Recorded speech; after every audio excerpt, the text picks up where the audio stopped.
관세는 국경선을 통과할 때 부과하는 세금을 일컫는 말입니다. 즉, 외국에서 물건을 수입하거나 외국으로 수출할 때 내는 세금이죠.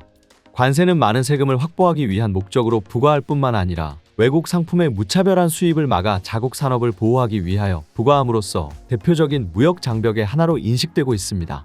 자국 상품에 대해 불리한 대우를 하는 나라의 상품에 대한 보복의 성격을 띤 관세를 보복관세라고 합니다. 보복관세는 대개 각국이 국내법에 정하고 있습니다. 우리나라도 관세법상 보복관세를 상한에 구애되지 않고 매길 수 있도록 규정하고 있습니다. 어느 특정국으로부터의 특정 품목의 일정 수량에 대해서는 그 국가로부터의 수입을 촉진하는 목적으로 특히 낮은 세율로 수입하도록 하고 있는 관세를 특혜관세라고 합니다.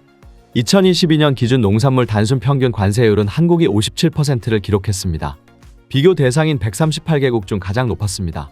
2위 튀르키예, 3위 인도 등과 비교해도 20% 가까이 차이가 날 정도로 압도적인 1위였습니다.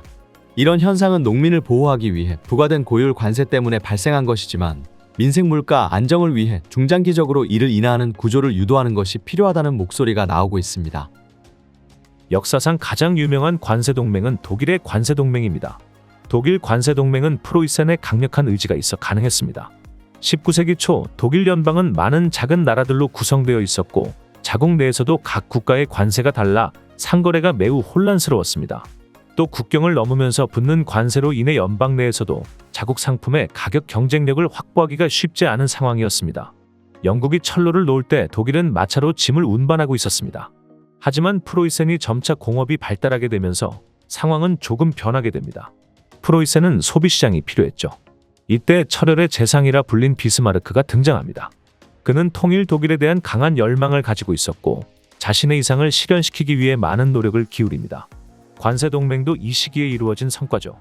관세가 철폐되자 상업과 공업이 빠른 성장을 하게 되고 경제력 향상은 통일 독일의 디딤돌이 됩니다.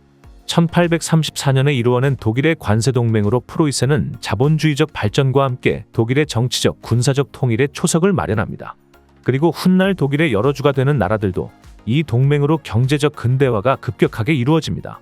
독일은 대내 관세가 철폐되었을 뿐만 아니라 화폐와 도량형, 교통제도 등에 이르기까지 경제 영역의 통일도 함께 이루어집니다. 오늘날 중공업 중심의 독일의 발전은 이때부터 시작된 것이죠.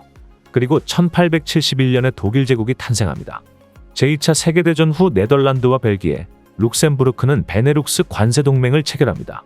이것은 1958년에 베네룩스 경제동맹으로 발전하게 되죠.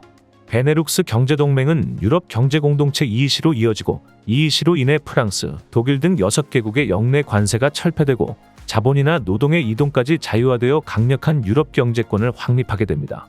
한 국가의 경제발전에 경제통합과 관세동맹이 미치는 영향은 엄청납니다. 독일은 관세동맹을 통해 탄탄한 경제적 기반을 마련하고 오늘날의 부강한 국력을 쌓게 됩니다.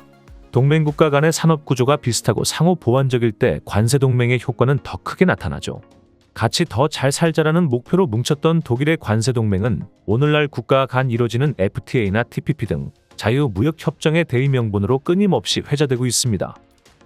만화로 보는 맨큐의 경제학 강의는 휴넷 또는 이패스 코리아에서 유료로 수강할 수 있습니다.